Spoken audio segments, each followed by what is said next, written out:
Bonjour à toutes et à tous, bienvenue dans votre journal de la soirée sur TV Vendée. Nous sommes le mardi 9 juillet. Les négociations se déroulaient aujourd'hui entre la direction académique et les syndicats d'enseignants et de parents d'élèves sur la carte scolaire pour la rentrée prochaine. Nous venons d'apprendre qu'il y aura 29 fermetures de classe en maternelle et primaire contre 12 ouvertures. Nous y reviendrons plus largement demain. La sécurité routière a organisé cette semaine une opération de prévention à destination des seniors. En effet, avec l'âge, les réflexes au volant ne sont plus les mêmes. Lors de cette journée, ce sont principalement des habitants de l'Île-Dieu et de la Barre-de-Mont qui conduisent peu qui étaient présents. Au programme, révision du code de la route, test de conduite et mise en situation dans un simulateur. Une remise à niveau studieuse pour les participants qui s'est déroulée dans la bonne humeur et devant la caméra de Quentin Gaborio. Ces 12 seniors ont participé à une journée de prévention routière à Fromentine. J'ai trouvé que sur la route, à notre âge, on a beaucoup de manques. J'ai passé mon permis en 75, donc aujourd'hui, on a beaucoup de lacunes. L'occasion pour ces retraités de réviser le code de la route et d'évaluer leur conduite. J'ai appris ne serait-ce que les panneaux déjà, ceux qui sont actuellement en place. Maintenant, j'en avais vu, je ne savais pas à quoi ça correspondait. Je me posais la question, mais maintenant, je ne me poserai plus la question. On vient de faire un petit contrôle au niveau du permis de conduire, se remettre au goût du jour, notamment pour la conduite. Quand on a un permis au bout de 40 ans, quand même, on prend des mauvaises habitudes, malheureusement. Et puis surtout au niveau de la signalisation, les panneaux qui ont évolué et tout. Quand j'ai passé mon permis, il n'y avait déjà pas de rond-point, Une initiative proposée par les centres communaux d'action sociale de l'Île-Dieu et de la Barre-de-Mont, suite à une demande des seniors résidant sur les communes. L'objectif, c'est de faire réviser aux personnes âgées, aux personnes de plus de 60 ans, leur code de la route, de faire un petit test de conduite et puis de se rassurer en fait sur sa conduite. Révision du code de la route, test de conduite, mais aussi un passage sur un simulateur. On les met en situation sur autoroute, donc on leur fait un premier passage à 130 km/h.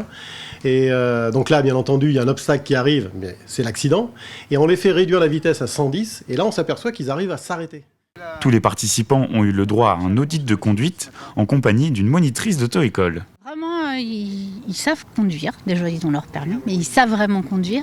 Et à part des clignotants, des angles morts, mais tout le monde ne peut pas encore tourner la tête, passer un certain âge, on a de la bonne conduite. La journée s'est déroulée dans la joie et la bonne humeur. Les centres communaux d'action sociale de l'Île-Dieu et de la Barre-de-Mont espèrent réitérer l'opération l'année prochaine. Un nouveau site de méthanisation a été inauguré à Esnay. Il s'appelle Agésie Métavert et est géré par 2 familles d'agriculteurs. Il produit déjà l'équivalent de la consommation annuelle de 2700 logements en gaz et permet de valoriser 10 500 tonnes de matière végétale.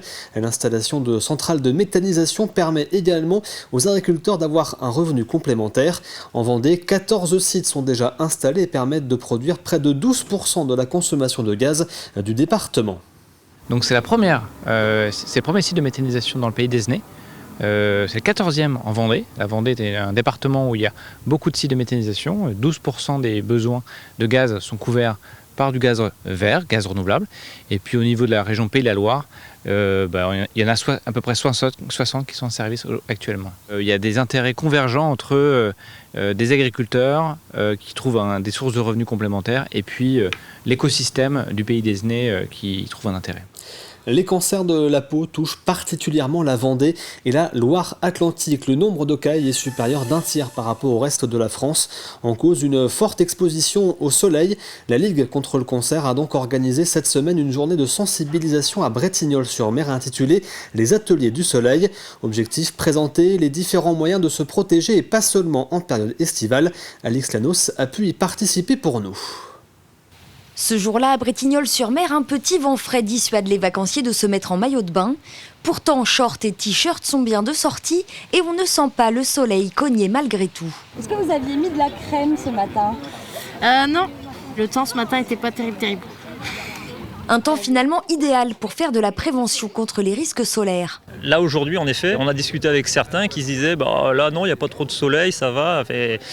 On voit bien que les idées reçues sont encore là et donc on a besoin de sensibiliser le public sur ces contextes assez particuliers où il faut tout de même se protéger. En effet, les rayons du soleil peuvent sembler moins puissants derrière quelques nuages, mais ces rayons UV peuvent malgré tout brûler la peau. Les ateliers du soleil ont donc pour objectif de sensibiliser le public à l'importance de la protection. Ateliers de crémage, de prévention, de protection et jeux pédagogiques permettent d'informer le public et de faire le point sur sa situation. Je devrais un peu plus faire attention, oui. Et avant, j'avais pas de grains de beauté, maintenant j'ai plein de grains de beauté, donc je pense que ma peau a souffert un peu du soleil, oui. Selon l'Institut national du cancer, le nombre de nouveaux cas de cancer de la peau a plus que triplé depuis les années 80. Le mélanome est l'un des cancers ayant la plus forte augmentation depuis 2010 et 80% des cancers de la peau sont liés au soleil. On sait qu'il y a une surincidence du cancer de la peau en Vendée pour plusieurs raisons. D'abord, on le voit bien aujourd'hui, on est dans des régions qui sont assez venteuses et nuageuses, donc on a tendance à être un peu moins vigilant et à moins se protéger. On sait aussi que dans notre région, on a plutôt des profils à peau claire, cheveux clairs et yeux clairs, donc des profils qui vont être plus à risque de cancer de la peau. Enfin, on a en Vendée une pénurie de dermatologues qui entraîne des retards de diagnostic. Et puis aussi le vieillissement de la population, parce que plus on vieillit, plus on est à risque de développer un cancer de la peau. Pour se protéger au maximum tout en profitant du soleil, les gestes sont simples. Pas d'exposition entre 12 et 16 heures, porter un chapeau, des vêtements, des lunettes et de la crème solaire. L'Office de tourisme du pays de Saint-Gilles-Croix-de-Vie expose cet été les plus belles photos de sport de glisse prises sur son territoire. 4 photographes locaux ont été mis à contribution. Tirées en grand format, les photographies sont exposées sur le bord de mer dans des lieux habitués à accueillir les sports de glisse pour le plus grand plaisir des passionnés.